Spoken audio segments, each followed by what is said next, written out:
नमस्कार दोस्तों, आपका इन्वेस्टमेंट गुरु चैनल पर स्वागत है। आज हम बात करने जा रहे हैं वॉलंटरी प्रोविडेंट फंड की, जो आपके इन्वेस्टमेंट पर देगा बेहतरीन रिटर्न, जिसका फ़ायदा सैलरीड एम्प्लॉय उठा सकते हैं।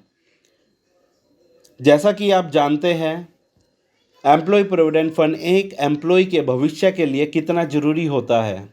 ईपीएफ में एम्प्लॉय 12% अपनी बेसिक और डीए को जोड़कर कंट्रीब्यूट करता है, साथ ही उसका एम्प्लॉयर 12% कंट्रीब्यूट करता है।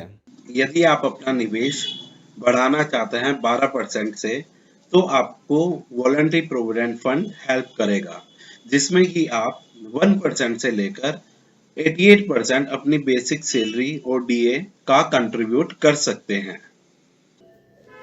हर साल Indian government rate of interest define करती है, जो कि ईपीएफ पर लगेगा। जो रेट ऑफ इंटरेस्ट ईपीएफ पर ऑफर किया जाता है, सेम इंटरेस्ट रेट वीपीएफ पर एप्लीकेबल रहेगा। जैसे कि फाइनेंशियल ईयर 2021-22 में इंटरेस्ट रेट 8.1% था। अब हम वॉलंटरी प्रोविडेंट फंड के बेनिफिट की बात कर लेते हैं। सबसे पहले voluntary provident fund triple E investment है। ई का मतलब exempt in term of the taxation. First of all, जो भी पैसा हम कंट्रीब्यूट करते हैं वॉलंटरी प्रोविडेंट फंड में, उसकी डिडक्शन हम एटीसी में 1.5 लाख तक क्लेम कर सकते हैं। इसके अलावा हम जो भी इंटरेस्ट इस पर कमाएंगे, एक्रू करेंगे, वो भी पैसा पूरा का पूरा एग्जम्प्ट रहेगा। साथ ही जब हम इस वॉलंटरी प्रोविडेंट फंड से पैसा निकालेंगे, उस पर भी कोई टैक्स नहीं लगेगा। इसके अलावा हम आपको दो बातें और बताना चाहते हैं। अगर आपका साल में ईपीएफ का साथ में वीपीएफ का कंट्रीब्यूशन 2.5 लाख से ज़्यादा रहेगा एम्प्लॉय का शेयर, तो आपका 2.5 लाख से ऊपर वाले इंटरेस्ट पर टैक्स लगेगा।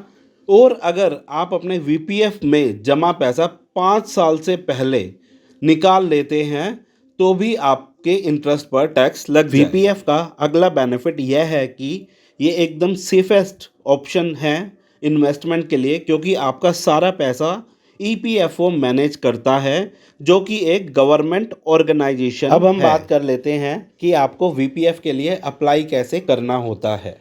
आपको अपने एचआर डिपार्टमेंट से मिलना होगा। आपका एचआर डिपार्टमेंट आपसे एक कंसेंट लेगा कि आप कितना परसेंटेज वीपीएफ के लिए कंट्रीब्यूट करना चाहते हैं। आपकी कंसेंट मिलने पर आपका एचआर डिपार्टमेंट जो भी आपने परसेंटेज डिसाइड किया है, उतना अमाउंट आपका कंट्रीब्यूशन वीपीएफ में जमा करवाना शुरू कर देगा। वीपीएफ हमें highest rate of return offer करता है। अगर हम कंपेयर करें जितने भी एवेन्यू एक एम्प्लॉय के लिए अवेलेबल है, यदि आप एक कंपनी छोड़कर दूसरी कंपनी ज्वाइन कर लेते हैं, तो आप अपने वीपीएफ का पैसा नई कंपनी में बहुत ही ईजिली ट्रांसफ़र भी कर सकते हैं। अब हम बात कर लेते हैं विड्रॉल फैसिलिटी की। अगर आप कोई फाइनेंशियल डिफ़िकल्टी फेस करते हैं अपने एम्प्लॉयमेंट के दौरान, तो आप इन 3 कंडीशन में पैसा विड्रॉ कर सकते हैं। पहला, अगर आपके ऊपर कोई मेडिकल बिल आ गया, कोई मेडिकल इमरजेंसी आ गई है। दूसरा, अगर आपको अपने बच्चे या खुद की पढ़ाई के लिए पैसा चाहिए, मैरिज के लिए पैसा चाहिए और अपने घर बनाने के लिए पैसा चाहिए, तो भी आप पैसा विड्रॉ कर सकते हैं। अब हम बात कर लेते हैं कि आप अपना वीपीएफ का बैलेंस कैसे चेक कर सकते हैं। सबसे पहले हम गूगल पर आएंगे। एम्प्लॉय प्रोविडेंट फंड का आइकन मिल गया है, हम इस पर क्लिक करेंगे।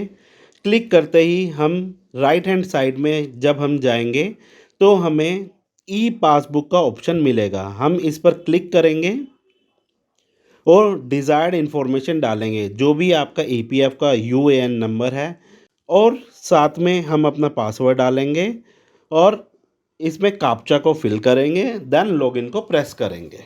लॉगिन होने के बाद आपने जितना भी पैसा अपने वीपीएफ में जमा करवाया है, कितना पैसा आपने निकाला है और कितना आपको इंटरेस्ट मिला है, उसकी सारी जानकारी मिल जाएगी। यदि वीडियो में दी गई जानकारी आपको अच्छी लगी हो, तो लाइक, सब्सक्राइब और शेयर करना ना भूलें। साथ ही अगर आपको किसी स्पेसिफिक टॉपिक पर कोई वीडियो चाहिए, तो आप हमें कमेंट कर सकते हैं।